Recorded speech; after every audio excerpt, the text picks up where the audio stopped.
Pemuda Pencaplak Batik dan Keberkahan Al-Quran oleh Wahyu Hidayani. Pertengahan 2011, tepatnya bulan Juli, menjadi langkah awalku menapaki dunia pendidikan formal. Menjadi seorang guru di sebuah madrasah alias swasta yang baru berdiri dan baru saja diresmikan, madrasah setingkat SMA ini terletak di sebuah desa kecil di Kecamatan Wiradesa, Pekalongan. Karena keberadaannya yang masih baru, otomatis pada tahun itulah kami menerima siswa-siswa angkatan pertama. Sebanyak 72 orang lulusan dari berbagai SMP maupun MTS di Kecamatan Wiradesa dan sekitarnya tercatat sebagai siswa kami yang pertama. Disinilah aku mulai mengenali Yusuf. Satu dari sekian banyak siswa di madrasah yang memiliki karisma tersendiri. Dia berbeda dengan teman-temannya. Sejak awal bertemu, kemudian berinteraksi dalam kegiatan pembelajaran, aku yakini dia memiliki potensi dan ketangguhan luar biasa yang tidak dimiliki teman-temannya. Muhammad Yusuf Azhari, nama lengkapnya. Penampilannya begitu sederhana. Baju seragam, tas, dan sepatu yang dia kenakan begitu sederhana. Setiap pagi, dia berangkat menggunakan sepeda kesayangannya, yang juga apa dayanya. Tidak mewah, apalagi bergaransi. Dari rumahnya di Werdi, sebuah desa yang dekat dengan pesisir pantai utara Jawa, Yusuf mengayuh sepedanya menempuh jarak kurang lebih 7 km. Hal ini dia lakukan hampir tiap hari selama 1,5 tahun. Bisa dibayangkan, setiap pagi dengan jarak 7 km dalam kondisi apapun, dia harus berangkat pagi sekali agar tidak terlambat. Siangnya, dia menempuh perjalanan yang sama dengan kondisi lebih berat karena arus lalu lintas sudah sangat padat. Segala macam cuaca yang dia tempuh, baik terang, hujan, maupun kekhawatiran jika ban sepedanya bocor, tak menjadikan surut semangatnya mengejar cita-cita. Dia anak yang kuat dan tangguh. Terlahir dari sebuah keluarga kecil yang sangat sederhana, Yusuf tumbuh menjadi pemuda yang alim dan bersahaja. Dia tinggal di sebuah gubuk berpagar bambu, berlantaikan tanah dan tanpa kamar mandi. Itu pun bukan gubuk miliknya. Ya, hanya menumpang. Gubuk itu milik neneknya, lebih tepatnya ibu dari bibinya. Di sana Yusuf tinggal bersama ibu, seorang adik yang berusia 2 tahun, serta neneknya. Ayahnya meninggal 22 hari sebelum adiknya lahir. Alhasil, mau tidak mau, Yusuf juga memiliki peran sebagai tulang punggung perekonomian keluarga kecilnya. Ibunya hanya seorang buruh batik tulis. Penghasilannya begitu sangat jauh dari kata cukup untuk memenuhi kebutuhan sehari-hari.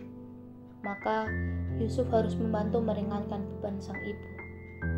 Begitulah, dia memiliki sebuah tanggung jawab yang teman-temannya tidak pernah merasakannya. Jika siang hari sepulang sekolah, teman-temannya bisa segera melepaskan penat setelah seharian belajar. Di rumah beristirahat dan bermain dengan segala fasilitas yang ada. Tidak demikian halnya dengan Yusuf. Sepulang sekolah, seperti biasa, dengan mengayuh sepeda, menembus padatnya lalu lintas Pantura dalam kondisi cuaca apapun, Yusuf tidak langsung menuju rumahnya. Dia mengarahkan sepeda bututnya ke daerah Kauman, sebuah kampung batik di Kecamatan Wiradesa, Pekalongan. Di sebuah rumah produksi batik, dia mengambil kain mori sebagai bahan baku pembuatan kain batik tulis yang sudah siap untuk diciplak, digambar motifnya. Lalu ia bawa pulang. Sesampainya di rumah, selain belajar dan mengerjakan tugas sekolahnya, Yusuf harus tetap bekerja menciplak kain yang sudah diambil tadi. Dengan penuh ketekunan, Yusuf menumpahkan segala kreativitasnya menggambar berbagai motif di atas kain. Dia sadari dia punya tanggung jawab terhadap kondisi ekonomi keluarganya. Ibu, adik, dan neneknya butuh makan setiap hari. Begitu juga dengan dirinya. Dia butuh biaya untuk sekolah. Dia berharap dengan bersekolah, suatu saat nanti dia dapat mengangkat kondisi keluarganya menjadi lebih baik. Pekerjaan menjiplak yang sudah dilakukan hingga malam hari itu telah ditekuni Yusuf sejak lulus dari bangku SMP. Setelah lulus, Yusuf tidak langsung melanjutkan sekolah ke tingkat yang lebih tinggi. Dia berhenti 1 tahun karena memang tidak memiliki biaya. Oleh karena itu, dia berniat mencari keterampilan, kemudian bekerja sambil mengumpulkan uang untuk biaya sekolahnya kelak. Jatuhlah pilihan pada keterampilan menjiplak. Hasil jerih payah menjiplak yang sudah dia kumpulkan selama 1 tahun akhirnya bisa digunakan sebagian untuk biaya melanjutkan pendidikan di madrasah. Meski sempat terhenti 1 tahun, hal itu tidak menjadikan Yusuf minder. Dia tetap percaya diri karena dia tahu dia punya prestasi dan kemampuan akademik yang baik. Dan dia betul. Dia buktikan dengan segudang prestasi yang diraih selama belajar di madrasah. Selama SD dan SMP pun ternyata dia memiliki prestasi akademik yang baik. Ketika kelas 6 SD dia mendapatkan peringkat 1 di sekolahnya. Dan di SMP mendapatkan peringkat 3 paralel. Kondisi ekonominya yang sempit tidak menjadi hati dan pikiran Yusuf juga sempit. Justru sebaliknya, keprihatinan telah membuka hatinya, meyakinkan dirinya bahwa Allah akan meluaskan rezeki bagi hambanya yang berusaha. Sebuah pemikiran dewasa yang tidak semua remaja seusia Yusuf memahaminya. Saat di madrasah, Yusuf tercatat sebagai siswa yang sangat berprestasi. Di balik keprihatinan hidup dan kondisi serba terbatas yang dia dan keluarganya jalani, Yusuf konsisten dengan kewajiban sebagai seorang pelajar. Tidak pernah terdengar keluh kesah dari lisannya. Pribadinya yang tenang serta kemampuan bergaul dan berkomunikasi yang baik seakan menutupi celah kenyataan hidupnya yang pahit. Tak banyak yang memahami kehidupan Yusuf yang sebenarnya, termasuk guru-guru yang kerap memuji kecerdasan serta kebaikan akhlaknya dalam setiap mata pelajaran. Dia selalu aktif dan mendapatkan nilai yang sangat baik. Hingga pada suatu hari, Yusuf yang waktu itu masih kelas 10 berkesempatan mengikuti lomba mata pelajaran matematika tingkat madrasah alias Kabupaten Pakalongan. Bersama satu orang temannya dia berangkat menuju tempat lomba dengan didampingi oleh guru matematika yaitu Pak Rianto. Selesai lomba karena waktu sudah sore, Yusuf diantar pulang ke rumahnya. Keesokan harinya di madrasah, aku dan guru-guru yang lain mendapat cerita dari Pak Rianto. Bu, kemarin kan saya mengantarkan Yusuf pulang. Karena sudah sore banget dan rumahnya jauh, akhirnya saya antar itu si Yusuf pulang. Tahu nggak Bu, saya kaget banget lihat rumahnya dia. Kaget benar-benar nggak nyangka sama sekali masih ada rumah seperti itu di sini, kata Pak Rianto. Lah, memangnya bagaimana Pak? Tanyaku ingin tahu. Ya Allah Bu, kalau panjenengan lihat sendiri pasti dijamin gak bisa ngomong apa-apa.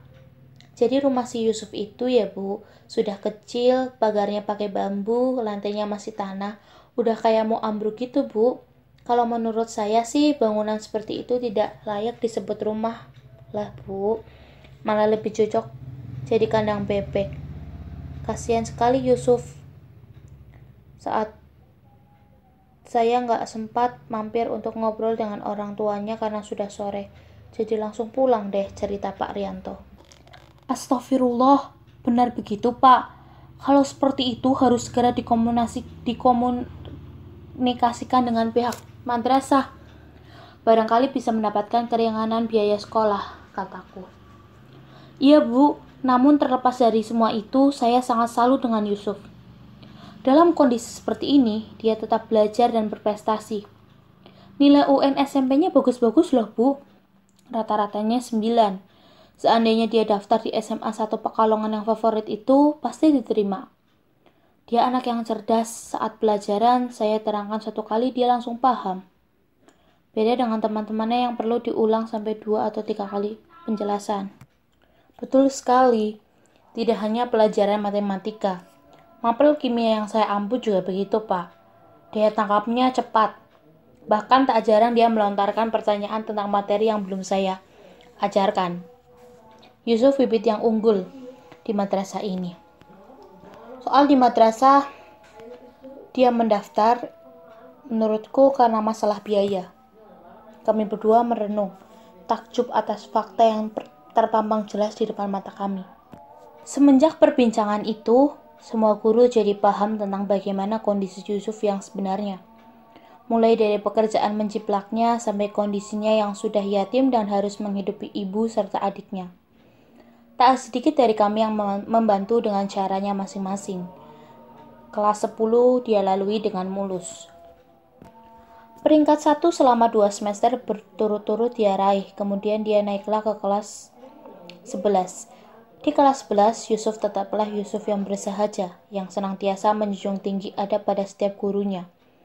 Yusuf tetap semangat mengikuti pelajaran di madrasah.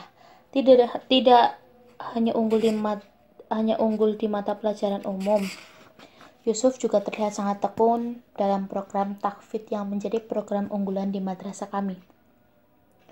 Dengan bimbingan Ustadz Ahkam, Yusuf memulai menghafal Al-Quran sejak kelas 10. Ketekunan dan keseriusan dalam menghafal Al-Quran mengantarkan Yusuf menjadi juara 1 tahfidz dalam lomba MTQ tingkat kecamatan Wiradesa. Ilmu agama yang diterima selama belajar di madrasah telah meningkatkan kecerdasan spiritualnya. Dia tak pernah absen dalam kegiatan ibadah di madrasah. Akhlaknya semakin baik. Hanya satu yang belum berubah, yakni kondisi ekonomi keluarganya yang masih memprihatinkan. Pada awal semester 2 kelas 12, ada program UMPTKIN, yakni seleksi penerimaan mahasiswa di perguruan tinggi Islam negeri. Tentunya tidak dilewatkan begitu saja oleh Yusuf. Prestasi akademiknya yang bagus membuat berpeluang besar diterima di STAIN Pekalongan. Sekarang IAIN Pekalongan. Benar saja, setelah melalui beberapa tahapan seleksi, Yusuf diterima. Bahagia tentu. Namun kebimbangan akan biaya kuliah masih tergambar jelas di pelupuk matanya. Alhamdulillah ada seorang guru yang baik hati bersedia membantu dan menanggung biaya awal masuk kuliah hingga semester 4. Hal itu tentu melegakan hatinya. Meski demikian, Yusuf tetap berusaha agar tidak merepotkan orang lain. Kemana dia mengadu? Pada Allah, tentu. Hari-hari setelah kelulusannya dari madrasah, dia isi dengan tetap bekerja, beribadah, dan hal-hal positif lainnya. Dia ingat betul amanat Ustadz Ahkam bahwa sejatinya penghafal Al-Quran itu harus membaca Al-Quran setiap hari minimal 5 juz. Oleh karena itu, dia dawamkan setiap hari. Hingga pada akhirnya, di akhir semester 1, Yusuf mendapatkan beasiswa bidik misi, yang artinya dia dibebaskan dari biaya kuliah hingga lulus dan mendapatkan dana pendidikan di setiap bulannya. Masya Allah, keberkahan luar biasa telah Allah berikan kepada Yusuf. Pemuda yatim, penghafal Al-Quran, yang bersahaja. Dia mendapatkan rezeki yang tidak pernah disangka, katanya. Dalam bahasa Al-Quran disebutkan, min haitsu lam yahtasib. Kisah Yusuf ini menjadi bukti bahwa Allah mboten sare. Seorang anak yang terlahir dari keluarga yang terhimpit kondisi ekonominya, yang selalu ikhlas berbakti pada ibunya, yang senantiasa menjaga akhlaknya pada guru-gurunya, yang memiliki cita-cita mulia, namun selalu berbentur dengan kebimbangan. Akankah dia bisa mewujudkan segala harapan? Pada akhirnya Allah menjawab dengan rezeki yang tidak pernah disangka-sangka. Allah jawab semua doanya dengan mengirimkan pada guru-gurunya yang peduli, keluarga yang selalu menyayangi, serta teman-teman yang senantiasa memotivasi. Allah balas keikhlasan dan ketekunan dalam menghafal serta mempelajari Al-Quran dengan keberkahan dalam hidupnya. Kisah Yusuf ini sering aku ceritakan pada murid-muridku. Kisah yang selalu bisa menjadi inspirasi dan penyemangat bagi siapa saja yang ingin meraih kesuksesan dengan jalan takwa. Kisah yang bisa memotivasi mereka terus berusaha meraih cita-cita bagaimanapun rintangannya. Kisah yang akan meyakinkan hati bahwa Allah senantiasa melihat usaha-usaha hambanya dan mendengar segala doa hambanya. Kisah yang akan mengajarkan pada mereka bahwa kesuksesan bukanlah ditentukan oleh harta benda, melainkan ditentukan oleh seberapa besar perjuangan dan pengorbanan dalam meraihnya. Yusuf, kami belajar banyak hal dari perjuanganmu. Pekalongan 15 Ramadan.